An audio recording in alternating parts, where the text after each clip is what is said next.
Hello, everyone. I'm Billy.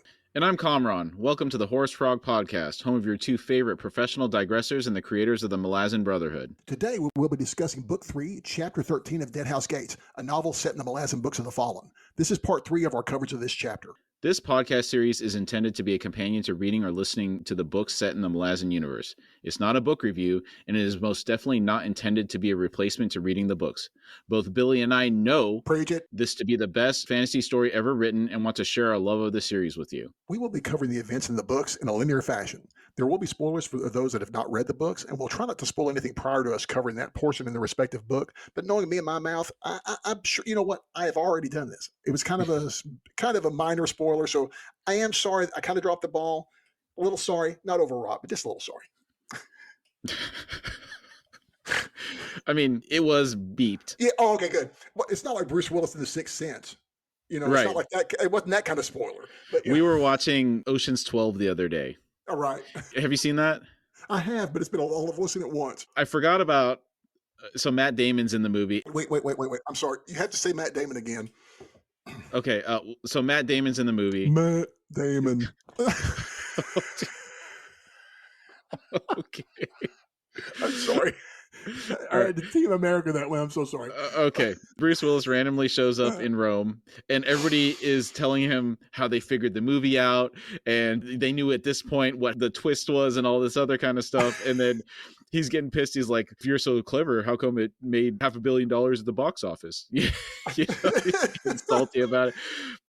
I love how they broke the third wall in that movie a little bit. It's pretty funny. It's been a while. I need to watch that again, but I do remember that. That's funny. Yeah, it's good. Now, quick warning. Today's episode contains descriptions of alleged past violence. Listener discretion is advised. Our show is listener supported, and if you'd like to support us, we would really like that and appreciate it.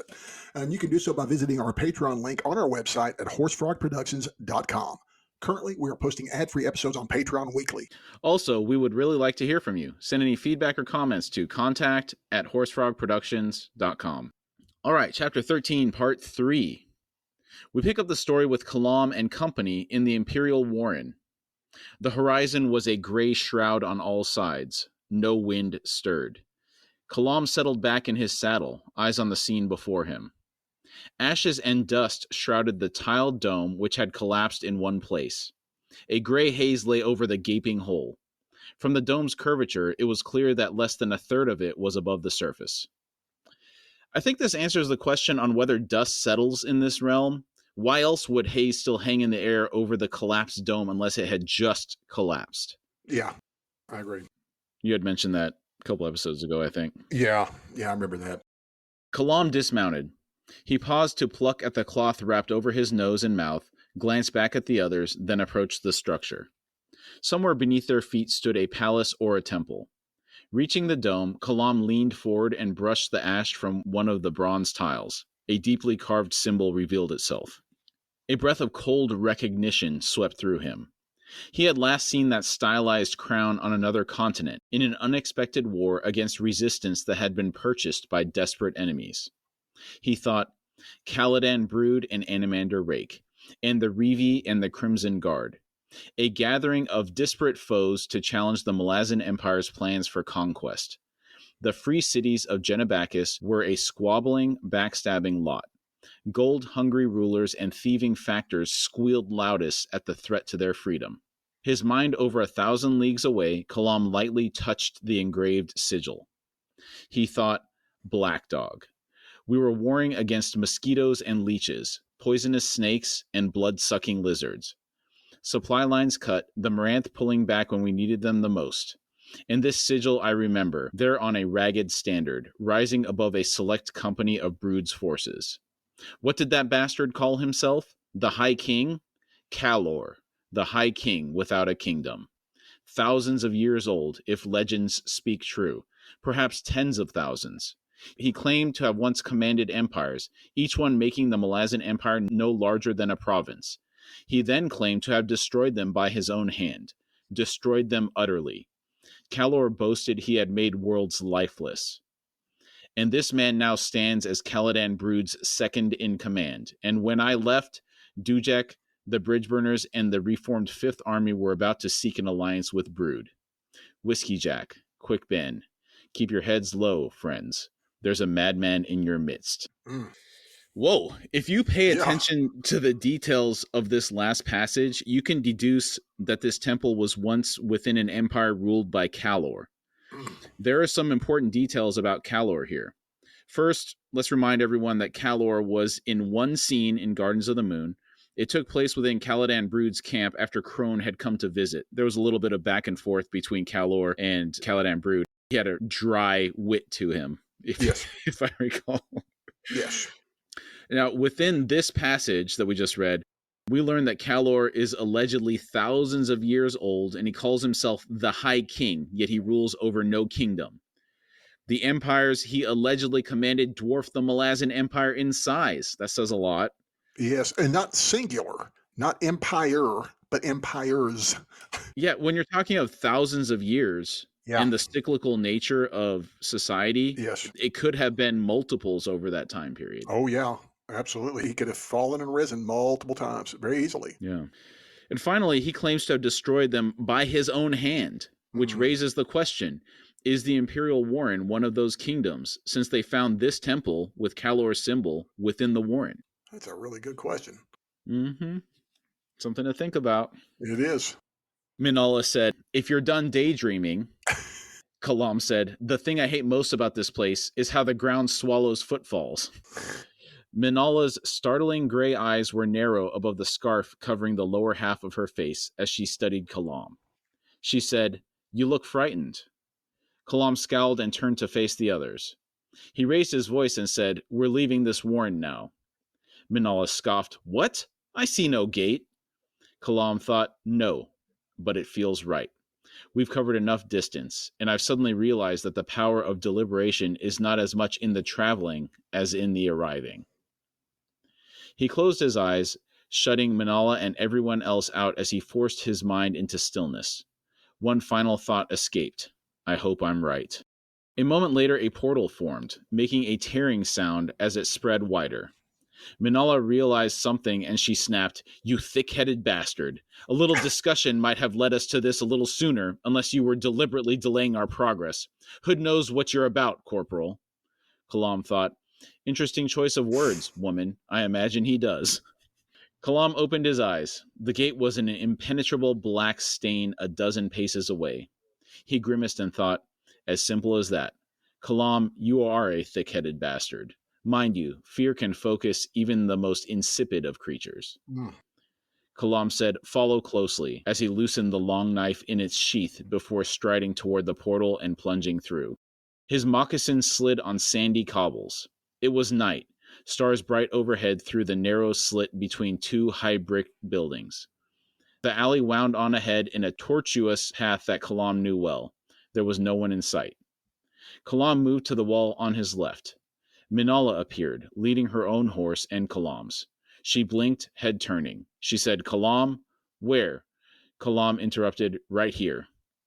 Minala started, then hissed in frustration. She said, 3 breaths in a city and you're already skulking. Kalam said, have it. Minala said, no doubt, and led the horses farther on. A moment later, Kenib and Selv appeared, followed by the 2 children.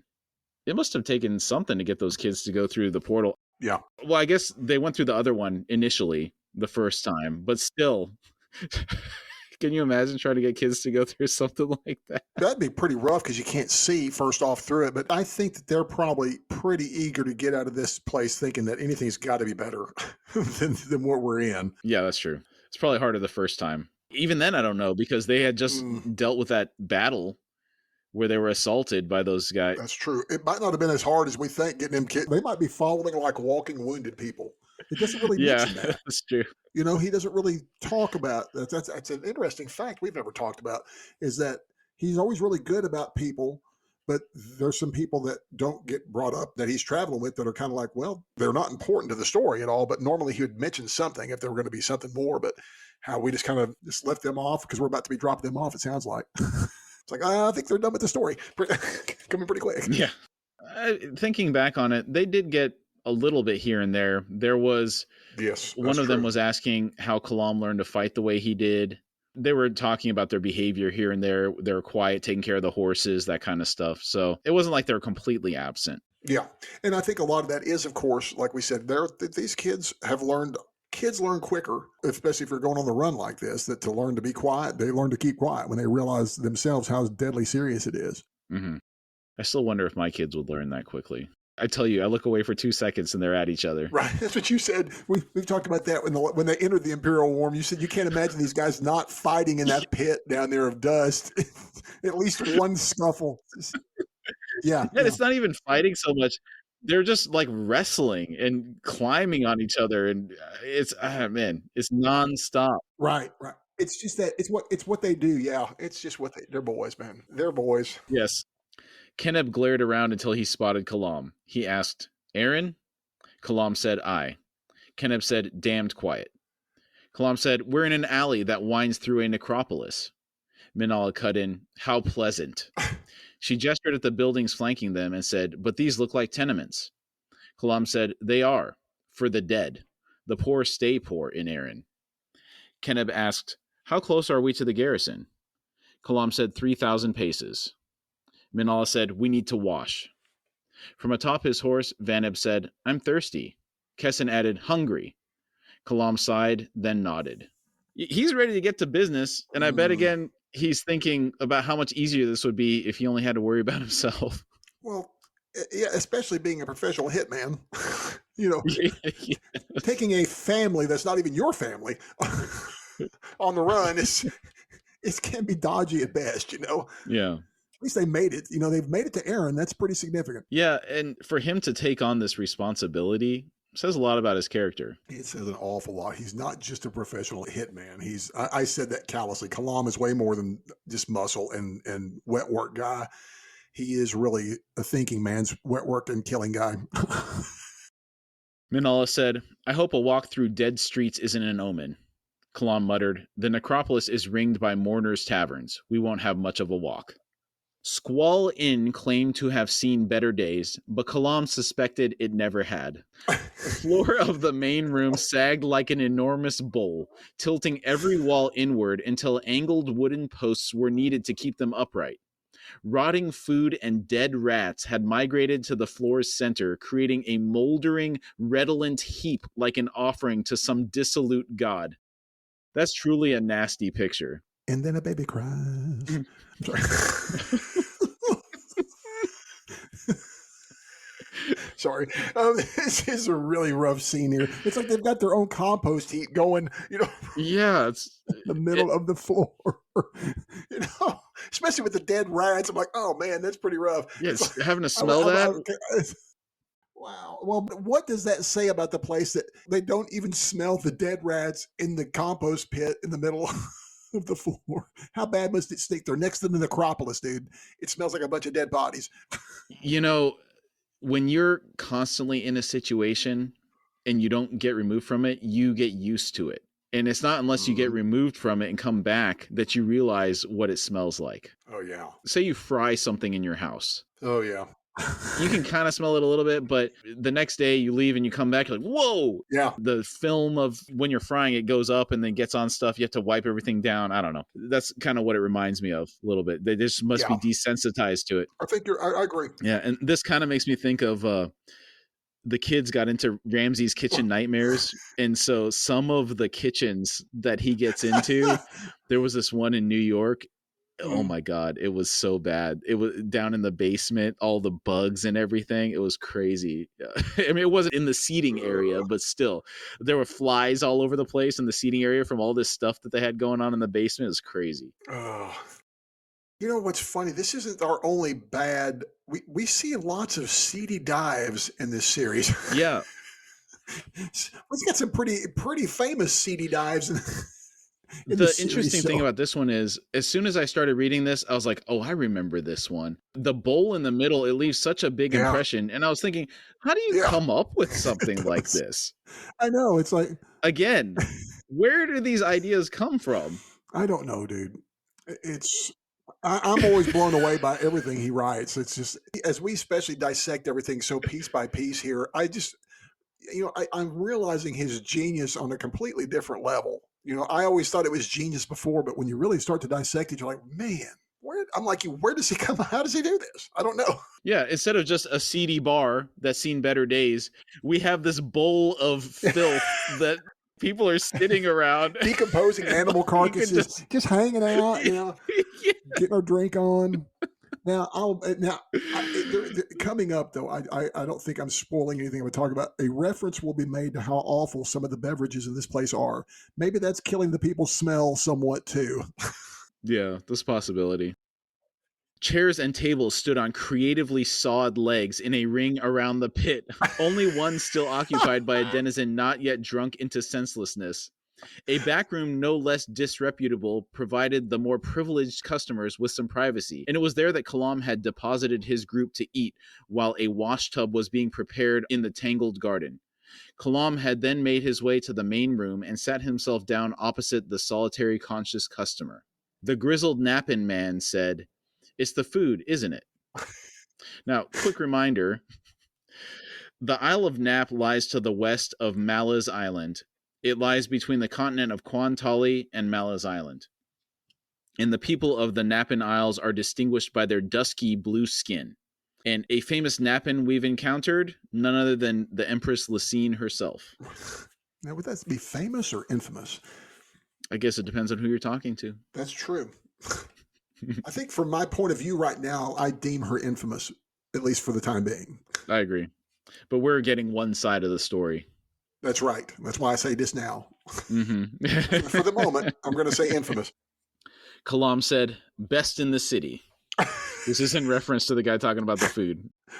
The man said, "Or so voted the Council of Cockroaches." Kalam watched the man drink deeply from his mug and said, "Looks like you'll have another one." The man responded, "Easily." Kalam twisted slightly in his chair, caught the drooped gaze of the old woman leaning against a support post beside the ale keg, raised 2 fingers. She sighed, pushed herself upright, paused to adjust the rat cleaver tucked through her apron belt, then went off in search of 2 tankards. Who carries a rat cleaver on their person? You'd have to be pretty quick to get a rat with one of those. Well, first off, let's just point out that there's a commonly enough seen weapon to be spotted by Kalam to be a rat cleaver. Noted. So it's kind of like, apparently this is not an uncommon method of dealing with Malazan rats or Seven Cities rats. But I'm assuming this gal is probably pretty quick with that cleaver. And note it, because there are no rat traps in this place, just the cleaver. So it kind of makes me wonder what the meat is in the chef's surprise. Other than the surprise of the meat, that there's actually meat in the surprise. Yeah. That's a good point. The man said, "She'll break your arm if you paw." Kalam leaned back and regarded the man. He could have been anywhere between 30 and 60, depending on his life's toll. Deeply weathered skin was visible beneath the iron-streaked beard. The dark eyes roved restlessly and had yet to fix on Kalam. The man was dressed in baggy, threadbare rags. Kalam said, "You forced the question. Who are you and what's your story?" The man straightened up and asked, "You think I tell that to just anyone?" Kalam waited. The man continued, "Well, not everyone. Some people get rude and stop listening." An unconscious patron at a nearby table toppled from his chair, his head crunching as it struck the flagstones. Kalam, the stranger, and the serving woman, who had just reappeared with 2 tin mugs, all watched as the drunk slid down on grease and vomit to join the central heap. Nasty. Oh, gosh. That is so awful. I imagine that this is a typical night at this place, though. Yes. It turned out one of the rats had been just playing at being dead, and it popped free and clambered onto the patron's body, nose twitching. Oh, man. What a unique image this scene is painting for this tavern. I know it. And like I said, I mentioned earlier, he paints a few seedy taverns in this one. But isn't there a pretty rough one similar to where Cruppa meets Crocus in Gardens of the Moon? It's some different. It's not the Phoenix Inn where they normally meet, but some other place is kind of rough. It's not this bad, but it's kind of approaching this bad. I can't remember. I do remember them being in some other tavern. Yeah, and it was kind of a rough tavern too, but those were rough fellas. So that's where they probably normally went when they wanted to keep the stuff away from the Phoenix Hen. Mm-hmm. But it was not nearly as nasty as this one. That's a fact, especially that guy sliding down in the grease and vomit. How much grease? Grease? It's like, why is there so much grease on the floor? It's like, it sounds like someone, the owner of this establishment, has built this pit for, I don't know, for this purpose. I don't know. Is there a lot of money down there that people drop money or something? I don't know. I'm really curious. I don't have answers to any of these questions. I love that the legs on the chairs are cut so they can sit evenly on the crooked floor. I mean, come on, man. It makes you wonder if it was built this way almost. I know. That's what I'm wondering. It's been this way so long. Yeah, it's wild. They've adjusted to it, because it sounds like they've adjusted to the sag by making crooked pillars to catch the sag. So it's got I just love it though. We can kind of see it. I love it. It's so funny. The stranger opposite Kalam grunted. Everyone's a philosopher. The serving woman delivered the drinks, her peculiar shuffle to their table displaying long familiarity with the pitched floor. She eyed Kalam and addressed him in Debral. She said, "Your friends in the back have asked for soap." Kalam said, I imagine they have. She said, "We got no soap." Kalam said, "I have just realized that." She wandered away. Well, I guess water beats no water. So we at least have some water for the bath, it sounds like. No soap. Is this lady smart enough to realize what he just said about her? I don't think so. I just realized that. The man said, "Newly arrived, I take it. North Gate?" Kalam said, "Aye." The man noted, "That's quite a climb, with horses yet." Kalam said, "Meaning the North Gate's locked." The man said, "Sealed, along with all the others." "Maybe you arrived by the harbor side." Kalam admitted, "Maybe." The man said, "Harbor's closed." Kalam asked, "How do you close Aaron Harbor?" The man said, "All right, it's not closed." Kalam took a mouthful of ale, swallowed it down, and went perfectly still. The man said, "Gets even worse after a few." Isn't that the opposite of what normally happens? Right? It's supposed to go down easier the more you drink, was the school of thought in my mind, at least. It's like, you don't mind it once you get a few sheets to the wind, you know? Oh, this reminds me. When I do those long water fasts, like over 3 days, well, anything over 24 hours, I make this stuff that has like a lot of sodium in it because it helps you not feel so bad when you're doing the water fast. And it tastes like the ocean. Okay. So after 3 days of drinking only this and nothing else, you're like, I just need something normal, something regular. So like you could drink regular water. It's not good for you because you have to have the sodium, the various electrolytes to feel normal. Yeah. You just get so sick of drinking it. And it kind of makes me think of this a little bit, you know? Oh, yeah. I can imagine. Got that bad aftertaste. Sounds awful. Yeah, it is. It is. I haven't done one in a long time. So Kalam set the tankard back down on the table. He struggled a moment to find his voice. Finally, he said, "Tell me some news." The man asked, "Why should I?" Kalam said, "I bought you a drink." The man said, "And I should be grateful? Hood's breath, man, you've tasted it." Kalam said, "I'm not usually this patient." The man said, "Oh, very well. Why didn't you say so?" He finished the first tankard, picked up the new one, and said, "Some ales grow on you. Some grow in you. To your health, sir." He quaffed the ale down. Kalam said, "I have slit uglier throats than yours." The man paused, his eyes flicking for the briefest of moments to skitter over Kalam. Then he set his tankard down. He said, "Cornabal's wives locked him out last night. The poor bastard was left wandering the streets till one of the High Fist's patrols picked him up for breaking curfew. It's becoming common practice. Wives all over the city are having revelations. What else? Can't get a decent fillet without paying an arm and a leg for it. There's more maimed beggars than ever crowding the streets where the markets used to be. Can't buy a reading without Hood's Herald poking up on the field. Tell me, do you think it's even possible that the High Fist is casting someone else's shadow, like they say? Of course, who can cast a shadow hiding in the palace wardrobe? Fish ain't the only slippery things in this city, let me tell you. Why, I've been arrested 4 times in the last 2 days. Had to identify myself and show my imperial charter, if you can believe it. Turned out lucky, though, since I found my crew in one of those jails. With Opan's smile, I'll have them out come tomorrow. Got a deck to scrub, and believe you me, those drunken louts will be scrubbing till the abyss swallows the world. What's worse is the way some people step right around that charter, make demands of a person so he's left with an aching head delivering messages beneath common words, as if life's not complicated enough. Any idea how a hold groans when it's full of gold? And now you're going to say, well, Captain, it just so happens that I'm looking to buy passage back to Unta. And I'll say, the gods are smiling upon you, sir. It just so happens that I'm sailing in 2 days' time with 20 Marines, the High Fist treasurer, and half of Aaron's riches on board. But we've room, sir. Oh, yes, indeed. Welcome aboard. Is this who I'm thinking? It is. Okay, right on. Thank you, Kamraun. You helped me see something I missed before. And what a paragraph that was. This guy went my on word. and on. Yeah. Kalam was silent for a dozen heartbeats. Then he said, the gods are smiling indeed. Oh, I'm so sorry. I have this now questions. So wouldn't he recognize Kalam? I'm wondering. I don't know. I'm assuming he does because he just says, "Oh yes, there's Worm. Welcome aboard." Like he's expecting. Yeah, him he to knew who ask, he and was. Yeah. So he had to have known. Yeah. I was saying, okay, Mhm. that's so. Thank you. That's two things I've just now been like, okay, right on. Kalam was silent for a dozen heartbeats. Then he said, the gods are smiling indeed. The captain's head bobbed. He said, smooth and beguiling them smiles. Kalam asked, who do I thank for this arrangement? The captain said, says he's a friend of yours, though you've never met, though you will aboard my ship, Ragstopper, in 2 days. There we go. Kalam asked, his name?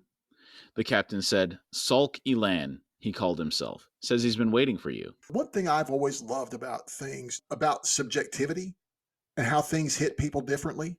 Mhm. When all the Marvel movies were first coming out, I never watched them until the second one came out, and I heard everyone at Fry's that I knew tell me in detail every bit of every story that was up. And every time I watched those movies, I never saw the scenes they were talking about unless there was some massive scene. It's people latch on to things that resonate with them, and what resonates with them doesn't resonate with me necessarily. And I'm assuming that's, you'll get a lot of stuff where things line up, but there's a lot of things that make the impactful moments are slightly different from person to person. We will have that in these books too. That's one thing I enjoy about this stuff like that. What I find interesting is how much overlap you and I have on these books. Mm-hmm. There have been a couple of moments where, yeah, you have illuminated something for me that I didn't think about a certain way or vice versa, but it's got to be in the order of like 90% or more where the same stuff is sticking out to us. Yes, that could also be due to the fact that you and I have also read this series multiple times. So if we were doing this as the first time we read it, oh yeah, definitely, it would be a different outlook, I believe. I agree. Because it would. So, but I just kind of found that interesting on how people see things. But yeah, you're right. For the most part, things do resonate pretty similarly across most people, but there will always be these small differences that we'll each notice different things. No, more specifically, I was just referring to the same stuff seems to stick out to you and I because we're on pretty similar wavelengths. That's not necessarily the case if it was somebody else. Yes. I just thought it was funny. Certain things do stick out to certain people. I was listening to one of the booktubers that are reading through the series, and the stuff that's sticking out to them is interesting. For example, they were going through Deadhouse Gates. They were talking about how Felicin was one of their favorite characters. And I was how is this possible? Yeah. Agreed. Like, but he liked the complexity of the character. I guess I can see that if you're really interested in. And I find her not complex. But yeah, everyone is so different. You're correct, man. All you got to do is look at Reddit and see some people who write these theses on on parts of these books. And you're like, holy cow. Where did you come up with that? I obviously don't read enough into things, apparently. I don't know. Yeah, I'm not a real big subtext person reading into stuff. What I tend to gravitate towards is I look for things that inspire me. And I look for the friendships, the humor, and the acts of heroism. Yeah, and I'm with you. I feel the same. I think the reason I miss a lot of subtext is because apparently I read through things too fast. And I might miss some subtleties by going too quick. I've noticed that me and you have discovered this multiple times on this show, how we've taking our time going through this makes a big difference. It does. And pointing out things. So Kalam asked, and how did he know I would come to this inn? I did not know of its existence an hour ago. The captain said, A guess, but an informed one. Something about this being the first one you come to down from the gate in the necropolis. Too bad you weren't here last night, friend. It was even quieter. At least until the wench fished a drowned rat out of that keg over yonder. Too bad you and your friends missed this morning breakfast. I don't want to think of the implications of that last sentence. And I thought that was already implied by the service rat cleaver. Yeah, so it's like a pickled rat. It's got to be why the beer tastes so awful. Well, It's yeah, like, but it's also for breakfast, back to your point about the chef's special. Yeah. It was most assuredly pickled rat, that's for sure. Oh my gosh. I don't want to think about it. I can Apocalypse Now it for you. Where Martin Sheen talks about the Viet Cong eating, coasting down with their rat in their tunnels and enjoying themselves, It's like, okay, I wonder if it tastes like squirrel. I have had squirrel. Squirrel's as close as I've gotten to a rat. So squirrels, they eat mostly nuts and stuff, so I would think they taste better than rats. They eat anything. Yeah. Rats are scavengers. They're nasty. Unless you farm raise them. Yeah. But even then, I have trouble with it. Yeah. Well, think about it, man. You have to pick around all the bones. Well,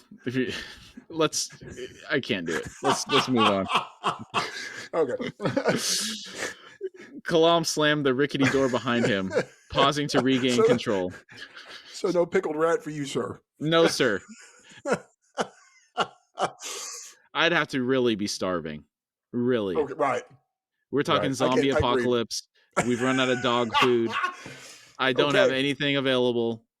Right on. Even then, I say that I'm with you. I am with you. I joke because I am not I am the world's pickiest eater. It's like, yeah, you're lucky you can give me anything that's not my 4 basic food groups. So it's like, okay. Oh. Kalam slammed the rickety door behind him, pausing to regain control. He thought, Quick Ben's arrangements? Not likely. Impossible, in fact. Minala asked, What's wrong? She sat at a table holding a wedge of melon. Voices from the garden indicated parents bathing reluctant children. Do you think they're reluctant because they're just being boys, or is this bath as nasty as the rest of this establishment? I'm assuming there's both, but it's probably already nasty water, but think how nasty it would be if somebody has already taken a bath ahead of them with all that. They would be caked in ash. Yes. And it would be just so nasty. But I think this is probably part of these boys being boys who they've had it bottled up for, I don't know how long they traveled with Kalam, but they've kept that energy bottled up. And now they're loose of that place. And it's kind of like they're back to normality in a way. Notice I use normality. Yes, sir. So I feel like they're just kind of blowing off a little steam. Okay. Gotcha. Kalam closed his eyes for a long moment, then opened them with a sigh. He said, You've been delivered to Aaron, and now we must go our separate ways. Tell Keneb to go out until he finds a patrol or one finds him, and then make his report to the city guard's commander, leaving me entirely out of that report. Minala asked, And how does he explain us getting into the city? Kalam said, A fisherman brought you in. Keep it simple. Minala said, And that's it? You won't even say goodbye to Keneb or Selv or the children? You won't even let them show their gratitude for saving their lives? Kalam said, If you can, Minala, get yourself and your kin out of Aaron. Go back to Kwantali. Minala said, Don't do it like this, Kalam. Kalam said, It's the safest way. He hesitated, then said, I wish it could have been different. The wedge of melon caught him flush on one cheek. Love that about her. I just forget how hilarious this whole scene of them in this bar. Every bit of it, even the serious bits are real funny. It's good. Yes, it is. Kalam spent a moment wiping his face, then picked up his saddlebags and threw them over one shoulder. He said, The stallion's yours, Minala. In the main room, Kalam made his way to the captain's table and said, All right, I'm ready. Something like disappointment flickered in the man's eyes. Then he sighed and tottered upright. He said, So you say. It's a middling long walk to where Ragstopper's moored. With luck, I'll only have to show my charter a dozen or so times. Hood knows. What else do you do with an army camped in a city, eh? Kalam said, That rag of a shirt you're wearing won't help matters, Captain. I imagine you're looking forward to ditching the disguise. The captain said, What disguise? This is my lucky shirt. What do you think that look of disappointment was in his eyes? The captain's eyes? Yeah. Yeah, I don't know. I'm really curious. I could only think of two possibilities. Number one, he wanted to continue drinking at this Well, establishment. That's true. That's true. He likes the pickle rat beer. Yeah. Yeah. Or two, he didn't want Kalam to accept the offer. Yeah. That would be the only thing I could think of, is him going with him. Lostara Yill leaned back against the wall of the small room, her arms crossed as she watched Pearl pacing back and forth near the window. Pearl muttered, "Details. It's all in the details. Don't blink or you might miss something." Lostara said, "I must report to the Red Blade commander. Then I shall return here." Pearl asked, "Will Orto Citral give you leave, lass?" I just realized that's Barrius Cetral's brother. We mentioned him earlier and so there we go. Yeah, they died in battle. Oh, that's right. They did. The Citral brothers, right. yeah. Yeah. They were at least some vicious dudes. They were some, I'd say this, what little we saw of them, they were honorable fighters. I say honorable. They were at least acquitted themselves well, I guess would be the way of putting it. Vicious. Vicious fighters. There we go. But I thirsty. Lostara said, "I am not relinquishing this pursuit unless you forbid me." Pearl said, "Gods forbid. I enjoy your company." Lostara said, "You are being facetious." Pearl said, "Only slightly. Granted, you've displayed little ease of humor. However, we have shared quite an adventure thus far, have we not? Why end it now?" Lostara examined her uniform. Its weight was a comfort.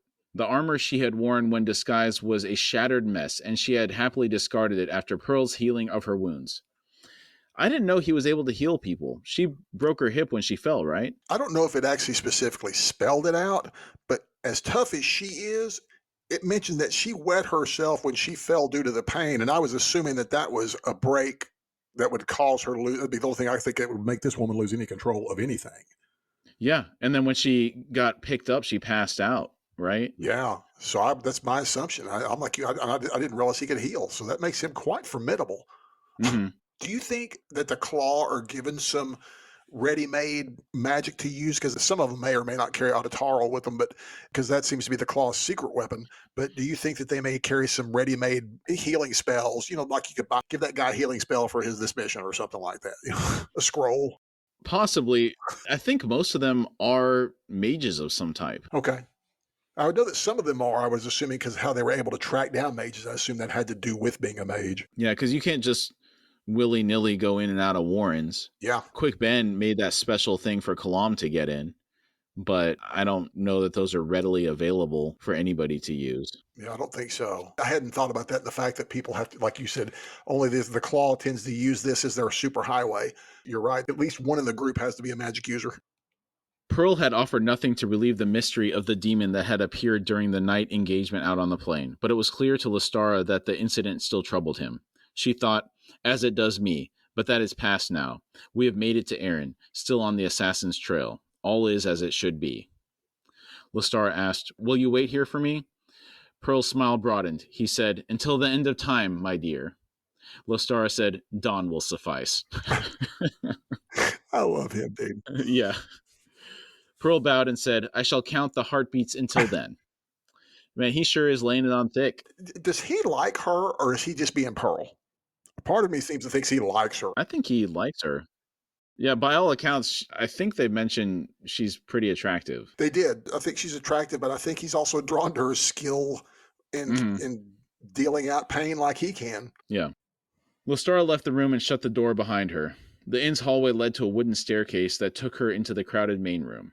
The curfew made for a captive clientele, although the mood was anything but festive.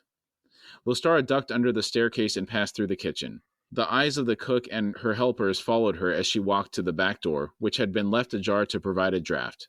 It was a reaction she was used to. The Red Blades were much feared. She pushed open the door and stepped out into the alley. The river's breath, mingled with the salt of the bay, was cool against her face. She thought, "I pray I never travel the Imperial Warren again."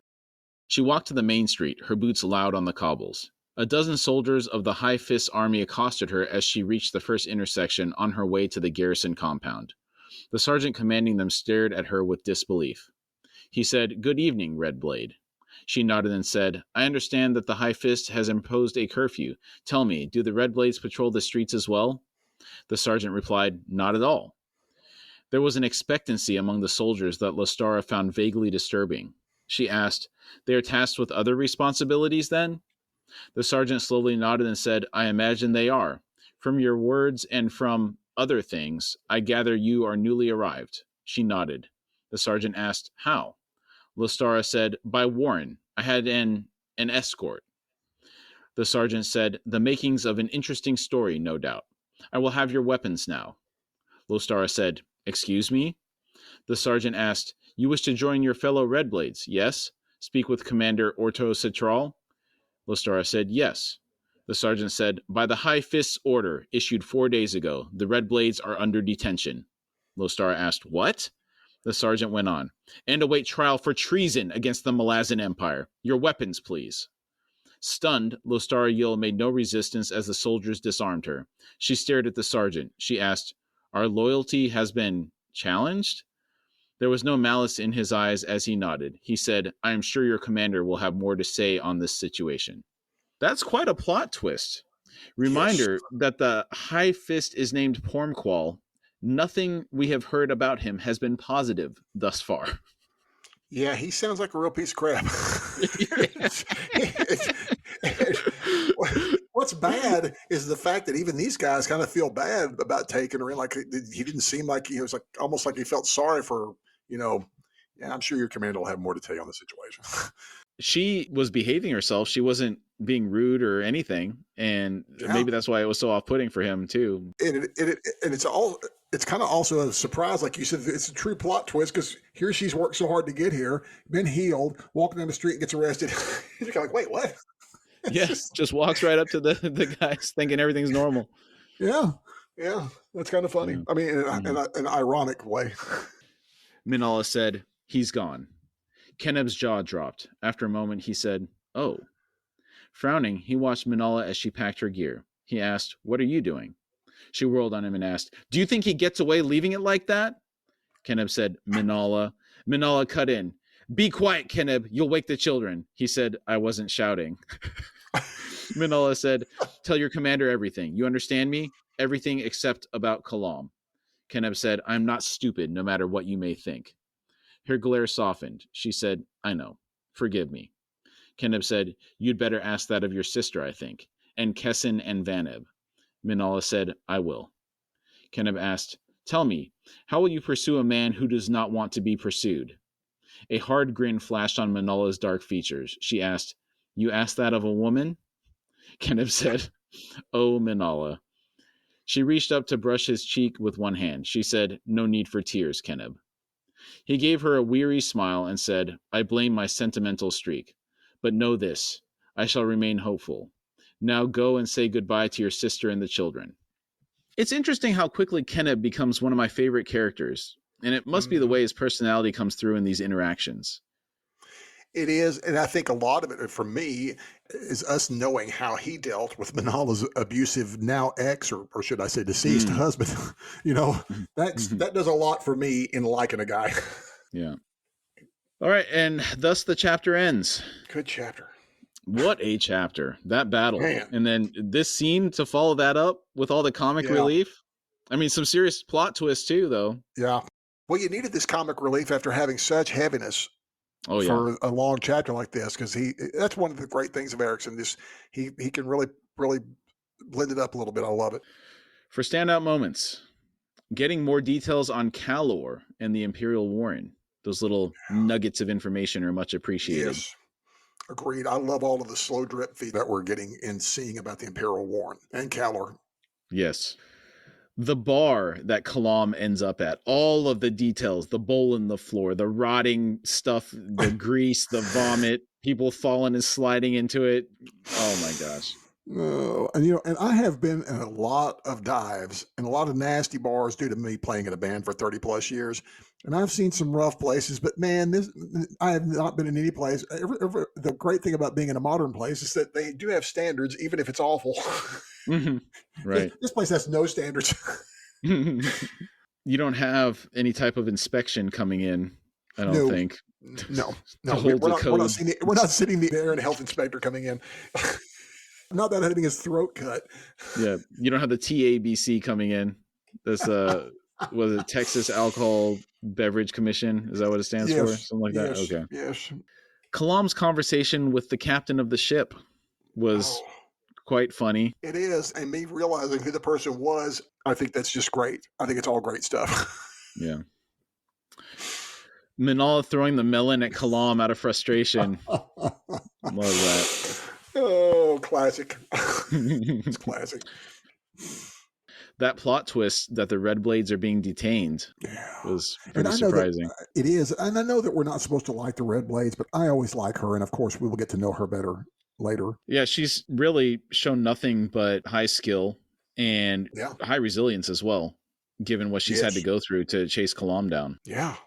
And just, just all around tough and just really pretty awesome. And she's just doing kind of normal soldiery stuff, just following, and following through some heated battles and other stuff. And she still stays with them. That's really, shows she's really awesome, dude.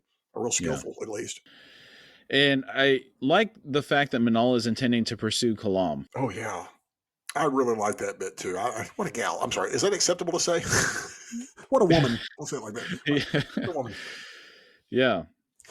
It's we love Kalam. I'm curious what her motivations are here. Like what it is about him that draws her to him to this degree to leave her family and go after him. I'm guessing just his amazing self-reliance, and she's probably drawn to that because she's become a pretty self-reliant character herself in this time that she's been with Kenneth and his family. So you're kind of like, wow, that's just there's something about her that I really like too, and she's just probably drawn to that, his ability. Like we talked about, she's just drawn to that, I'm assuming.